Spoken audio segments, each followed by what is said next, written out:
එහෙමනම් මේ ලෝකේ රජු කවුද කියලා ඇහුවොත් මේ විශ්වයේ දසදහසක් සක්වලට රජු කවුද කියලා ඔබෙන් අහනවා මේ ඊළඟ ප්‍රශ්නය. උත්තරේ තියෙනවා මේ ගීතය තුල. අපි අත්පොලසන්නාදේ ලබා දෙමු දහම් පාසල් දරුවන්ට.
ධම් රජානන් බුදු පියාණන් වහන්සේ අපිට එක්කෙනෙක් උත්තරයක් දුන්නනේ ගුරුවරයා අම්මා කියලා.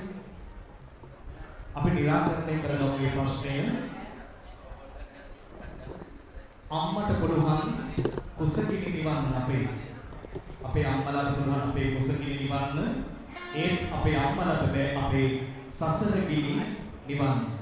සසර ගිනි නිවන්න පුළුවන්. ඒ උත්තරීතර ගුරුත්වය තුන් ලෝකයේම ගුරුවරයා වෙච්ච තිලෝගුරු බුදු පියාණන් වහන්සේටම පමණයි. එනිසා අම්මටත් වඩා ඉහළයි බුදු පියාණන් වහන්සේ. ඒ තමයි අපේ ගුරුවරයා.